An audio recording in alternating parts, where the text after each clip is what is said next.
جو تو نے ہم کو گیدڑوں کی جگہ میں خوب کچلا اور موت کے سایہ میں ہم کو چھپایا.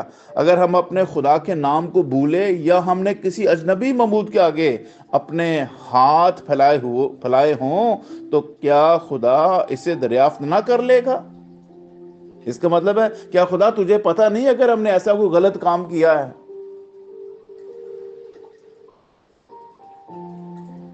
بلکہ ہم تو دن بھر تیری خاطر جان سے مارے جاتے ہیں اور گویا ذبح ہونے والی بھیڑوں کے بیڑے سمجھے جاتے ہیں. اے خداوند جاگ، تو کیوں سوتا ہے؟ اٹھ، ہمیشہ کے لیے ہم کو ترک نہ کر.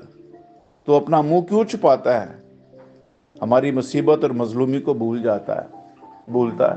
سنیے، دراصل وہ سمجھ رہے ہیں کہ ہم نے کسی معبود کی پرستش نہیں کی، ہم نے کوئی گناہ نہیں کیا، ہم سے کوئی غلطی سرزد نہیں ہوئی، لیکن تو اپنا منہ چھپا کے بیٹھا ہوا ہے. یہاں پر خدا کو کٹہرے میں کھڑا کیا جا رہا ہے اور اپنی مظلومیت کا اظہار خدا سے ہو رہا ہے کہ خداوند تو خوب دلوں اور گردوں کی جانچنے والا خداوند ہے. اگر ہم نے ایسا کیا ہے تو تیرے سامنے سے وہ کیا کوئی بات چھپ سکتی ہے؟ یہ لکھا ہوا ہے، دیکھیں 21ویں آیت میں. تو کیا خدا اسے دریافت نہ کر لے گا؟ کیونکہ وہ دلوں کے بھید جانتا ہے. خدا تو دلوں کے بھیدوں کو بھی جانتا ہے. تو اگر ہم نے ایسا کیا ہے تو دیکھ کیوں نہیں لیتا؟ میرے بہنوں اور بھائیوں سنیے، کئی دفعہ ہم بہت سیانے بنتے ہیں، کئی دفعہ ہم بہت ہوشیار بنتے ہیں، ہم بہت چلاک بنتے ہیں، لیکن ہماری چلاکیاں، ہماری چیزیں خدا کے سامنے کام نہیں کریں گی. یہ دنیا کے سامنے تو چلاکیاں کام آ جاتی ہیں، خدا کے سامنے نہیں. ہم خدا کے سامنے ایک کھلی کتاب کی مانند ہیں. وہ ہماری اچی بیچی کو جانتا ہے، ہماری ہر ایک سچویشن اور ہر ایک حالات سے واقف ہے. وہ ہمارے سر کے بال بھی گن کے بیٹھا ہوا ہے. لہذا میرے بہنوں اور بھائیوں، جب سرفرازی آتی ہے نا، جب برکت آتی ہے، اس میں ہمیں بڑے کنٹرول کے ساتھ رہنا پڑتا ہے. اور یہ بات اگر ہمیں سمجھ میں آ جائے تو میں آپ کو گارنٹی کرتا ہوں کہ اس سرفرازی میں خدا ہمیں اور سرفراز کرتا ہے. لیکن کب؟ جب ہم اپنے اس سرفرازی کے دور کو حلیمی اور فروتنی کے ساتھ خدا کے ساتھ سرفرازی کے ساتھ گزار رہے ہوتے ہیں. دراصل ہوتا کیا ہے؟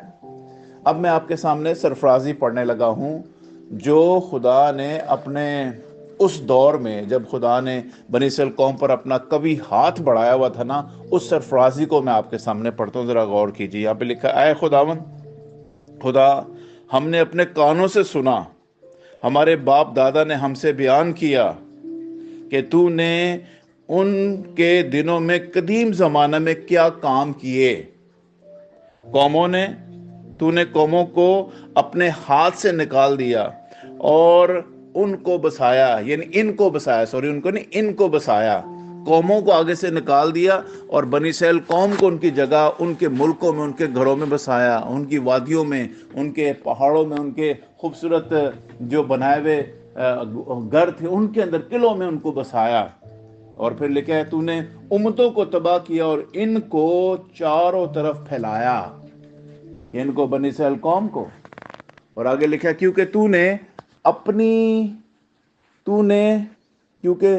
کیونکہ نہ تو یہ اپنی تلوار سے اس ملک پر قابض ہوئے اور نہ ان کے بازو نے ان کو بچایا، بلکہ تیرے دائنے ہاتھ اور تیرے بازو اور تیرے چہرے کے نور نے ان کو فتح بخشی، کیونکہ تو ان سے خوشنود تھا، کیونکہ تو ان سے خوش تھا.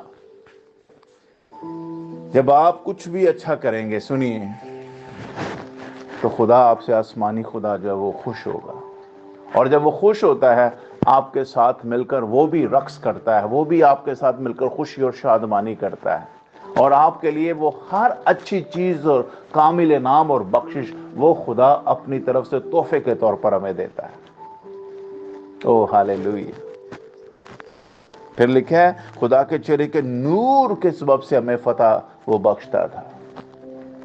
کل میں نے بتایا تھا کہ یسوع خدا کے چہرے کا نور ہے. کلام میں لکھا ہے، I am the light of the world.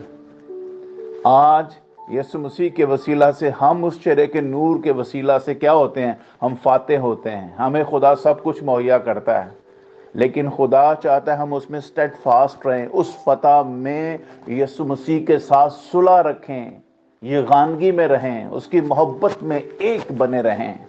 اور میں بھی بتاتا ہوں آگے چل کے آپ کو، رومیو کے خط میں 8ویں باب میں ذرا آیت نمبر 5 کی طرف غور کرتے ہیں. لکھا ہے تیری بدولت ہم اپنے مخالفوں کو گرا دیں گے، تیرے نام سے ہم اپنے خلاف اٹھنے والوں کو پامال کریں گے، کیونکہ نہ تو میں اپنی کمان پر بھروسہ کروں گا اور نہ میری تلوار مجھے بچائے گی. نہ میری کمان تے نہ میری تلوار، کون پھر مجھے بچائے گا؟ خداوند کے چہرے کا نور مجھے بچائے گا. ہاللیلویہ. وہ میری شادمانی ہے، وہ میری قوت ہے. آیت نمبر 7 میں لکھا ہے لیکن تو نے ہم کو اپنے مخالفوں سے بچایا اور ہم سے عداوت رکھنے والوں کو شرمندہ کیا. یہاں پہ کیا لکھا ہے؟ عداوت رکھنے والوں کو کیا کیا؟ شرمندہ کیا. لیکن 15ویں آیت میں لکھا ہے کہ میری رسوائی دن بھر میرے سامنے رہتی ہے اور میرے منہ پر شرمندگی چھا گئی ہے. کب؟ جب ہم اس فتح میں سٹیڈ فاسٹ نہیں رہتے. 7ویں آیت کہتی ہے ہم تیری مخالفوں کے سبب سے ہم کیا ہوئے؟ عداوت رکھنے والے شرمندہ ہو رہے تھے، اب ہم شرمندہ ہو رہے ہیں. کیوں شرمندہ ہو رہے ہیں؟ اس لیے کہ ہم نے ان جیسے کام پکڑ لیے ہیں جن کو خدا وہاں سے ہانک کر یا خدا ان کو وہاں سے نکال کر باہر پھینک رہا تھا. جن قوموں کو خدا نے وہاں سے نکال کر آپ کو وہاں بسایا، پتہ ہے کیوں بسایا تھا؟ اس لیے کہ ان کے کام برے تھے. اور اگر ہمارے کام برے ہو جائیں گے تو خدا ہم سے بھی ویسا ہی سلوک کرے گا جیسا ان قوموں سے کیا تھا. اب یہ سچویشن ہے، دونوں پیرالل جو آپ کے سامنے حوالے پڑے گئے ہیں. ایک وہ سرفرازی کا ہے، ایک وہ ہے جس میں انسان اپنے دکھ اور مصیبت میں، رسوائی میں اور شرمندگی میں پکار رہا ہے اور خدا انہیں جواب نہیں دے رہا. اور پھر آگے سے کہہ بھی رہے ہیں، کیا کہہ رہے ہیں؟ ہم نے اگر کوئی غلط کام کیا تو تجھے نظر کیوں نہیں آتا، ہمیں بتا کیوں نہیں دیتا؟ واو، یہ تو انسان کو خود پتا ہوتا ہے میں نے کیا کیا ہے. بہترین طریقہ یہ ہے کہ ہمیں خداوند کے سامنے آ کر، خداوند کے سامنے اقرار کر کے، اگر ہم سے کوئی گناہ ہو گیا، غلطی ہوگی، خطا ہو گئی ہے، نجات یافتہ ہونے کے باوجود، داؤد کے زبوروں سے جو چیز میں نے سیکھی وہ یہ ہے کہ ایماندار جو شخص ہے وہ 7 بار بھی گرے تو وہ آئے گا اپنے ہی خداوند کے پاس، اپنے ابا کے پاس آئے گا، اپنے نجات دہندہ کے پاس آئے گا، اپنے فدیہ دینے والے کے پاس آئے گا اور کہے گا خداوند مجھ سے یہ خطا ہوگی، مجھ سے یہ غلطی ہوگی. پرٹیکولرلی اپنے گناہ کا اقرار کرے جو آپ سے سرزد ہوا ہے. ایماندار کا یہ مطلب ہے. میں یہ نہیں کہہ رہا ہوں خدا نخواستہ کہ آپ نے ہر روز کہنا ہے میں گناہ گار ہوں، میں گناہ گار ہوں، میں یہ نہیں کہنا.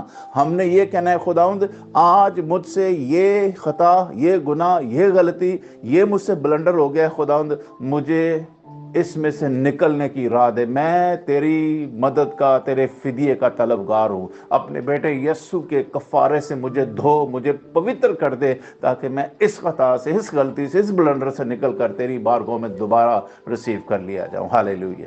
اور جب آپ معافی مانگتے ہیں، خدا کے سامنے جھک جاتے ہیں، خدا آپ کو دوبارہ سے اپنی حضوری میں بحال کر لیتا ہے. لیکن میرے عزیز بہن اور بھائیو، آئیے خدا ان کے پاک اور زندہ کلام میں سے میں ایک آیت پڑھ کے اسی 44 کی 8ویں آیت، اور پھر ہم آگے نئے عہد نامے کی طرف بڑھتے ہیں. یہاں پہ لکھا ہوا ہے ہم دن بھر خدا پر فخر کرتے رہے اور ہمیشہ ہم تیری ہی نام کا شکر ادا کرتے رہے. ہاللیلویہ. کب شکر کرتے رہے؟ جب ہم سرفرازی کے دور میں تھے.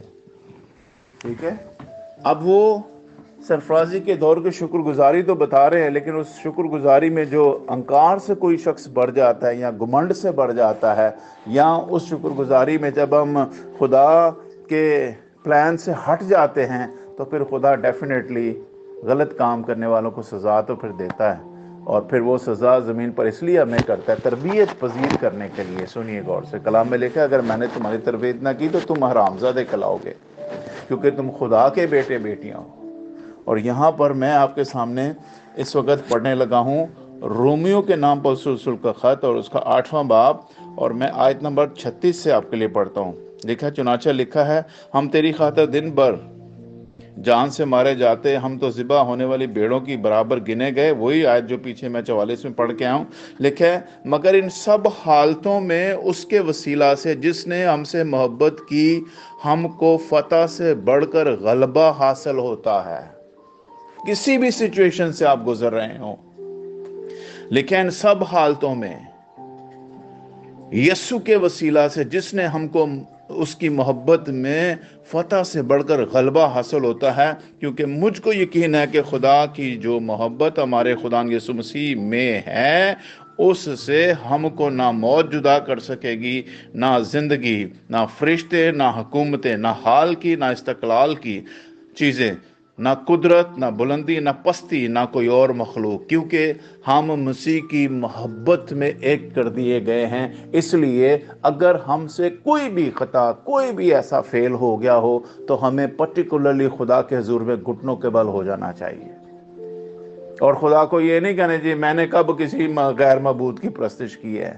دیکھیں ہم انسان ہیں، اور انسان ہونے کے ناطے جہاں کہیں ہم سے ایسا بلنڈر ہو جائے یا مسٹیک ہو جائے یا ہم سے خطا ہو جائے یا ایسا کوئی قصور ہو جائے، ہمیں خداوند کے حضوری میں جب ہم ایوری ڈے ڈیووشن میں جاتے ہیں ہمیں خداوند کے سامنے کہہ دینا چاہیے خداوند مجھ سے یہ کام ہو گیا ہے، مجھے اس میں سے نکال تاکہ میں تیری حضوری میں انٹر ہو سکوں. برے کا کفارہ موجود ہے. ہاللیلویہ. لیکن یہ وہ لوگ جانتے ہیں جو ہر روز خداوند کی حضوری میں جاتے ہیں. اور میں بار بار آپ کو بتا رہا ہوں، میں یہ نہیں کہہ رہا ہوں کہ آپ جب خدا کی حضوری میں جائیں یہ کہیں میں گناہ گار ہوں، میں گناہ گار ہوں. نہیں، جو پرٹیکولرلی آپ سے اس وقت ایسا فیل ہوا ہے، گناہ ہوا ہے، کوئی غلطی سرزد ہوئی ہے، جو خطا ہوئی ہے، اس کا ذکر کریں. فار ایگزامپل میں ایک مثال دیتا ہوں. آپ آج کا دن گزار رہے ہیں اور آپ نے کسی کا دل توڑ دیا، آپ کسی کے ساتھ گالی گلوچ ہو گئے ہیں، آپ کسی کے ساتھ غصہ کر کے ہیں، کام پر آپ کا کوئی ایسا ہو گیا ہے، آپ کے کسی دوست کے ساتھ ایسا ہو گیا، کسی رشتہ دار کے ساتھ ایسا کوئی جھڑپ ہو گئی ہے، آپ اس کو پرٹیکولرلی خدا کے حضور میں رکھیں. خدا آج میرے ساتھ یہ ہوا ہے، اور اس پرٹیکولر شخص کے لیے برکت چاہیں، اپنے لیے دعا کریں، اس کے لیے دعا کریں. اور پھر میں اور آپ اگر اس سچویشن سے اس طرح نکلیں گے خدا ہمیں سرفراز کرے گا. اور یہ بڑی خوبصورت بات یہاں پہ لکھی ہوئی ہے، کون ہے جو ہمیں مجرم ٹھہرائے گا؟ کون ہے جو ہمیں مجرم ٹھہرائے گا؟ مسیح یسوع وہ ہے جو مر گیا بلکہ مردوں میں سے جی اٹھا اور خدا کی دائیں طرف بیٹھا ہے اور ہماری شفاعت کرتا ہے. کون ہم کو مسیح کی محبت سے جدا کرے گا؟ مصیبت یا تنگی یا ظلم یا کال یا ننگا پن یا تلوار؟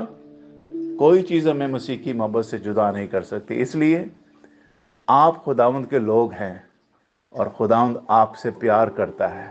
خداوند صرف چاہتا ہے اس کی بادشاہت کا اقرار کریں، اس کی قدوسیت کا اقرار کریں اور کہیں خداوند میں تیری بادشاہی میں واپس لوٹ آیا ہوں، مجھے قبول کر لے. کیونکہ اسی حوالے میں 44 میں ایک بات میں نے پڑھی تھی اور یہ 4 آیت میں لکھا، اے خدا تو میرا بادشاہ ہے، اے خدا تو میرا بادشاہ ہے. یہ 44 کی 4 آیت ہے. جب آپ دوبارہ اس بادشاہ کے پاس آ کر کہتے ہو اے خداوند تو میرا بادشاہ ہے، میں تیرے بنا کچھ بھی نہیں ہوں، تو میرا زور ہے. پھر آخری آیت جو میں نے پڑھی تھی، ہماری مدد کے لیے اٹھ اور اپنی شفقت کی خاطر ہمارا فدیہ دے. سنیے، میرا اور آپ کا فدیہ یسوع مسیح میں خدا نے دے دیا ہے.